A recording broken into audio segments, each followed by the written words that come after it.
Salut à tous, je suis Beth Jones et bienvenue dans The Basics with Beth, où apprendre la parole de Dieu est une joie. Et je veux simplement dire que nous sommes très honorés d'être avec vous ici même sur pray.com. Dans chaque message, nous ferons de notre mieux pour vous enseigner les bases de la Bible de manière à renforcer les fondations de votre foi. De plus, je veux vous donner les moyens et les outils nécessaires afin que vous ayez la confiance de partager ces bases bibliques avec les autres. Alors, penchez-vous et écoutez avec votre cœur. Si vous souhaitez en savoir plus sur notre ministère, rendez-vous simplement sur thebasicswithbeth.com pour tout découvrir. Ceci étant dit, passons maintenant au message du jour. Nous lançons cet enseignement mondial intitulé Getting a Grip on the Basics et nous allons passer plusieurs épisodes ensemble à parcourir un livre, en fait, que j'ai écrit il y a plus de 30 ans. Il s'appelle Getting a Grip on the Basics et nous allons faire de notre mieux pour vous aider, vous et ceux que vous inviterez à nous rejoindre, à vraiment plonger dans la Bible. Approprions-nous les bases de la Bible, les fondements de notre foi et laissons-nous à nouveau enthousiasmer par des choses simples que nous connaissions autrefois, mais que nous avons laissées de côté alors que Dieu veut que nous y revenions. Jésus veut que nous revenions à notre premier amour. Alors, avant de commencer la première session, parlons de pour qui ce programme est destiné, d'accord? C'est pour vous, bien sûr. C'est aussi pour ceux d'entre vous qui cherchent et se demandent « Dieu, es-tu réel? Existes-tu? J'ai besoin d'une réponse. » Voici votre réponse. C'est aussi pour ceux d'entre vous, nouveaux chrétiens, nouveaux croyants, qui ne connaissaient peut-être pas encore bien la Bible et pour qui tout cela est nouveau. Eh bien, c'est le moment idéal pour vous aider à vous établir dans les bases de la Bible. Et qu'en est-il de vous, croyants expérimentés? Vous êtes chrétiens depuis longtemps. Écoutez, ceci est aussi pour vous, car non seulement cela va renforcer vos fondations et raviver votre foi, mais c'est aussi pour vous équiper afin d'aider quelqu'un d'autre pour faire exactement ce que Jésus a dit, faire des disciples de toutes les nations. Donc, certains des outils dont vous allez avoir besoin pour faire cela et pour que nous puissions le faire ensemble, c'est premièrement une bonne Bible, une Bible bien usée ou toute neuve, mais prenez votre Bible. Et puis, vous pourriez vouloir prendre une tasse de café, quelque chose à boire et nous rejoindre. Si vous souhaitez acheter le cahier d'exercice, ce n'est ni nécessaire ni obligatoire, mais je pense que cela vous aidera. Getting a Grip on the Basics, allez sur thebasicswithbeth.tv pour commander. Nous en avons aussi pour enfants et étudiants. Si vous voulez le faire en famille, c'est génial. Si vous voulez le faire avec vos petits-enfants, c'est génial aussi. Ensuite, voici ce qui m'enthousiasme vraiment. Si vous parlez une autre langue, si vous nous regardez depuis une autre partie du monde, le livre Getting a Grip on the Basics a été traduit dans de nombreuses langues, plus de 15, maintenant 17 langues. Nous avons un téléchargement gratuit pour vous. Vous pouvez télécharger tout le livre dans une autre langue comme le farsi, hindi, chinois, japonais, coréen, français, allemand, italien, espagnol, russe, vietnamien, thaï. Si vous venez des Philippines, il est disponible en waré. Si vous venez du Pakistan, il est disponible en ourdou. Je trouve ça génial que Dieu ait touché ce livre et mis à cœur à des gens partout dans le monde de le traduire. J'adorerais le faire ensemble à l'échelle mondiale. Peu importe la langue que vous parlez, si nous l'avons, veuillez le télécharger et nous allons commencer dans 1 minute. Comme nous l'avons dit, la raison pour laquelle c'est important, c'est parce que nous vivons dans une culture où les gens ne connaissent pas la Bible et ne savent pas comment tout relier, vous voyez, et tout ce dont nous avons parlé. Mais une fois qu'ils font le lien, nous avons vu des fruits, vraiment. Nous avons vu d'excellents fruits dans la vie des gens lorsqu'ils ne vivent plus une vie chrétienne en montagne russe, qu'ils n'ont plus ce sentiment de « je ne comprends pas vraiment comment tout cela a du sens » et qu'ils connaissent très peu ce que dit la Bible et comment les principes et vérités de Dieu fonctionnent concrètement dans leur vie. Une fois les points reliés, une fois que les gens savent ce qu'ils savent, nous avons vu des fruits extraordinaires et c'est ce qui m'enthousiasme tellement pour vous. Les fruits qui découleront de notre temps ensemble. D'accord? Vous êtes motivés, vous avez votre Bible, votre café, vous avez votre carnet de notes. Plongeons dans le sujet. Comment être sûr d'être chrétien? Comment pouvez-vous être certain, vraiment certain que vous l'êtes? Est-ce en étant né en Amérique? Est-ce simplement en étant né sur Terre? Est-ce un choix? Comment pouvez-vous savoir avec certitude que vous êtes chrétien? Et la vérité, c'est que c'est la connaissance et la décision les plus importantes que vous prendrez dans votre vie. Que dit la Bible à ce sujet? Qu'a dit Jésus sur ce que cela signifie d'être chrétien? Quelle est la véritable définition et la véritable manière, le moyen par lequel on devient chrétien? Alors, nous allons plonger dans la Bible et voir ce qu'elle en dit.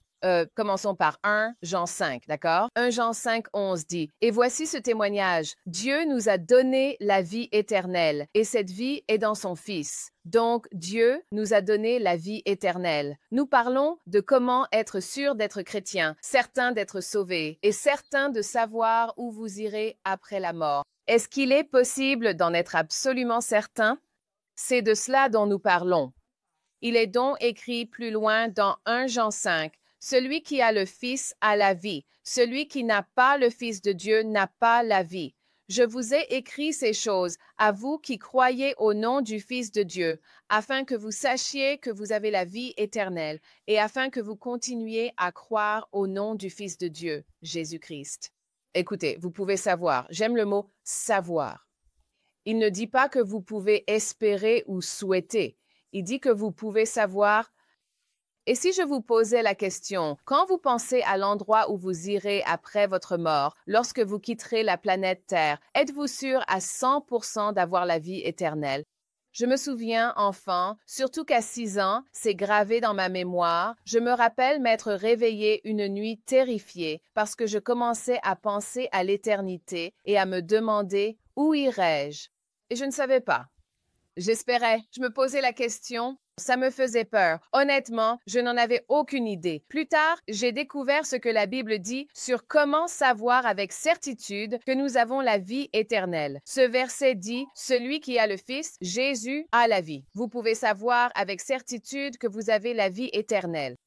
Mais celui qui n'a pas le Fils n'a pas la vie éternelle, ce qui, j'espère, suscite en vous un élan, une motivation, un impératif pour évangéliser, pour vous pousser à dire « Je veux aider les gens à savoir, découvrir ce qu'ils ignorent. » C'est la bonne nouvelle de l'Évangile. Alors parlons maintenant de quelques définitions. Dans ce livre, nous allons examiner différentes définitions. Mais ce mois-ci, vous pouvez savoir que vous avez la vie éternelle. Qu'est-ce que la vie éternelle? Et ça, je pense que vous allez adorer. C'est basique, mais il y a peut-être un petit angle que vous n'avez jamais vu auparavant.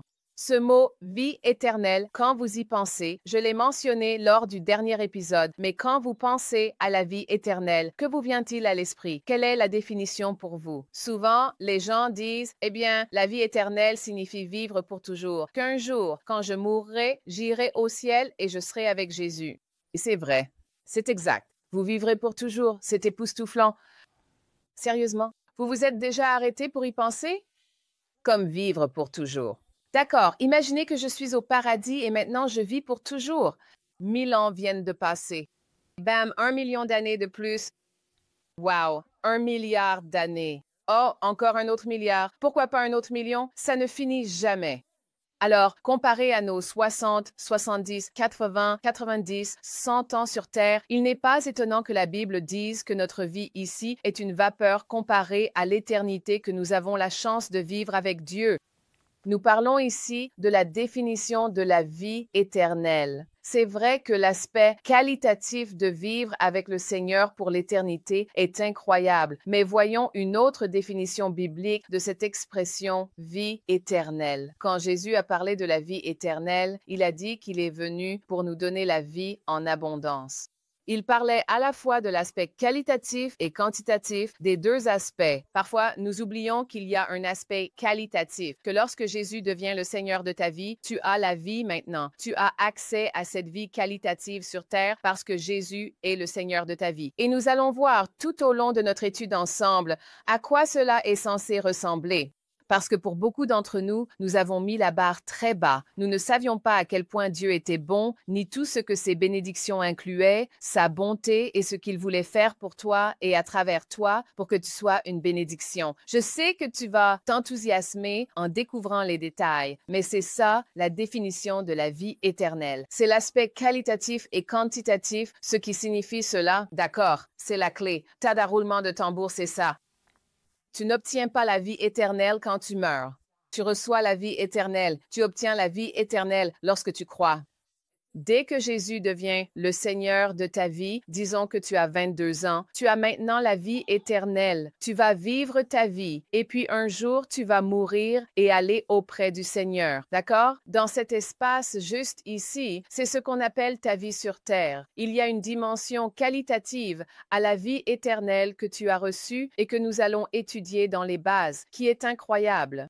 Puis plus tard, bien sûr, dans l'éternité, oui, tu vas profiter de la vie éternelle pour toujours. D'accord. As-tu vu cela? Voici la question. Sais-tu avec certitude, comme nous venons de dire? Nous sommes au chapitre 1. Comment être sûr d'être chrétien? Sais-tu avec certitude que tu l'es? Si tu réponds oui, absolument. Ma deuxième question. Comment le sais-tu avec certitude? Ce que nous allons aborder, mais tu pourrais être là et si je te demandais, sais-tu avec certitude que tu es chrétien? Tu pourrais répondre, je ne sais pas, je ne sais pas vraiment, je ne sais pas avec certitude si j'ai la vie éternelle. D'accord, tu es au bon endroit car à la fin de cette leçon, chapitre 1, session 1, tu sauras. Tu sauras avec certitude, d'accord? Alors, passons à la question fondamentale lorsqu'il s'agit d'être chrétien, à savoir qui est Jésus? Qui est ce Jésus? Parce que voici ce que nous allons découvrir. Dans notre étude des bases et de la Bible, dans notre foi, tout va se résumer à deux choses. C'est toujours le cas. Tout se résume toujours à deux choses. Et voici lesquelles. Qui dis-tu que Jésus est? C'est la première chose. Tout se résume toujours à Jésus. Et deuxièmement, que crois-tu à propos de la Bible? Que crois-tu à propos de la parole vivante et agissante de Dieu, la Bible?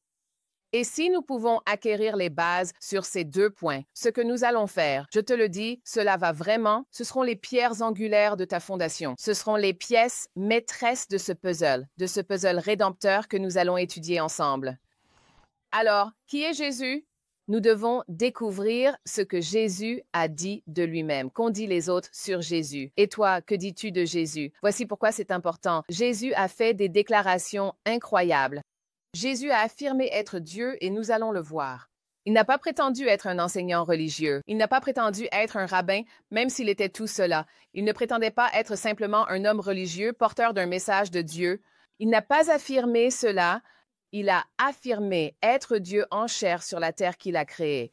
Alors, ces affirmations étaient-elles vraies ou non? D'accord, regardons cela. Jésus a affirmé être Dieu, d'accord? Donc, dans Jean 4, 25, 26, si vous avez votre Bible, allez-y, ouvrez votre bonne vieille Bible en papier ou si elle est sur votre téléphone ou votre iPad, ouvrez-la et lisons-en quelques-uns ensemble et vous pouvez prendre des notes au fur et à mesure. L'histoire de la femme au puits. Donc, la femme est venue vers Jésus et elle lui a dit, « Je sais que le Messie doit venir, celui qu'on appelle Christ. Quand il sera venu, il nous annoncera toutes choses. » Jésus lui dit, « Je le suis, moi qui te parle. » Alors cette femme au puits dit à Jésus, « Hé Jésus, nous discutons au puits, et tu sembles en savoir beaucoup sur ma vie. Je ne sais pas comment tu sais tout ça, mais tu sembles bien connaître ma vie. » Dans cette histoire, elle essaie de prendre Jésus de haut religieusement. Elle veut paraître religieuse. Elle dit, « Oh, nos pères ont adoré sur cette montagne, et moi aussi je suis religieuse et tout ça. » Il lui répondit, puis elle a fait comme si elle en savait beaucoup sur le Messie. « Oh, eh bien, quand le Messie viendra, il nous dira tout. »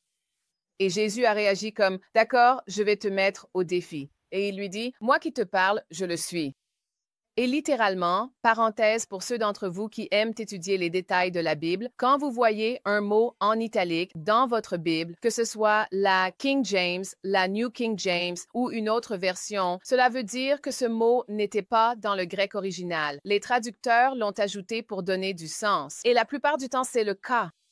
Mais dans ce cas précis, on obtient un petit aperçu lorsque Jésus dit à cette femme, « Moi qui te parle, je le suis. » Eh bien, le mot « lui » est en italique. Donc, en réalité, littéralement, Jésus dit à cette femme au puits, « Hé, madame, moi qui te parle, je suis. » Eh bien, cela ne vous dit-il rien? Vous souvenez-vous de l'histoire de l'Ancien Testament lorsque Moïse a eu une rencontre avec Dieu dans le buisson ardent? Et Moïse a dit, « Seigneur, qui dois-je dire m'a envoyé? » Et le Seigneur a répondu, « Dis-leur que c'est « Je suis » qui t'a envoyé. » Jésus fait ici une déclaration profonde sur qui il est. « Je suis. Je suis le Seigneur Dieu Tout-Puissant descendu du ciel, revêtu d'un corps humain et venu sur terre. Je suis le Messie, dit-il à cette femme au puits, le témoignage de Jésus sur lui-même. Quoi d'autre?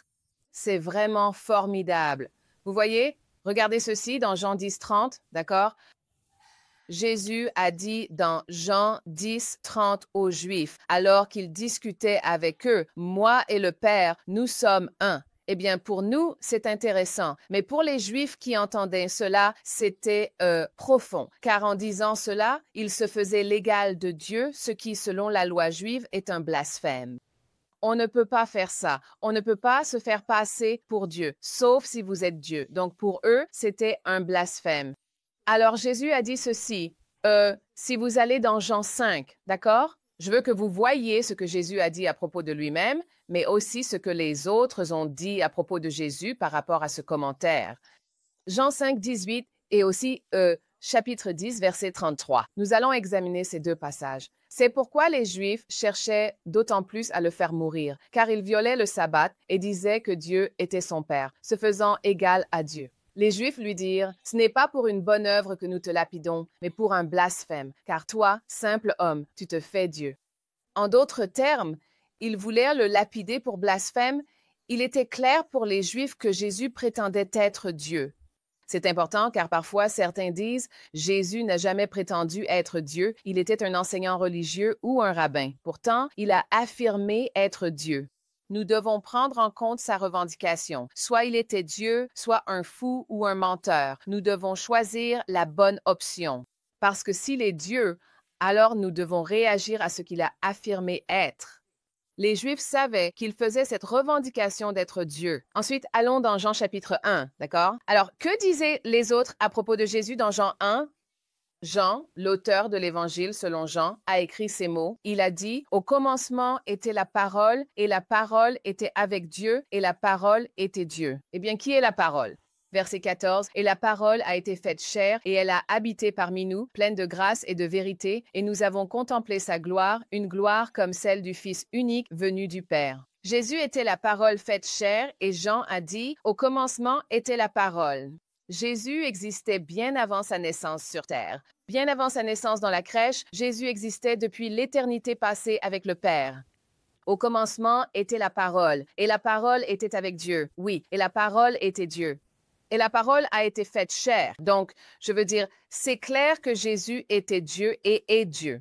Qu'a dit Jésus à propos de lui-même? Qu'ont dit les autres à son sujet? Qu'a dit Thomas le sceptique? D'accord? Regardons cela. Jean 20, 25, 28. Les autres disciples dirent à Thomas, « Nous avons vu le Seigneur. » Mais Thomas répondit, « Si je ne vois pas dans ses mains la marque des clous, si je ne mets pas mon doigt dans la marque des clous, et si je ne mets pas ma main dans son côté, je ne croirai pas. » 8 jours plus tard, les disciples étaient de nouveau réunis à l'intérieur, et Thomas était présent. Jésus entra, porte fermée. Jésus a traversé un mur dans son corps ressuscité, et il se tint au milieu d'eux et leur dit, « La paix soit avec vous. » Puis il dit à Thomas, « Avance ici ton doigt, regarde mes mains, avance ta main, mets-la dans mon côté. Ne sois pas incrédule, mais crois. » Maintenant, écoutez bien.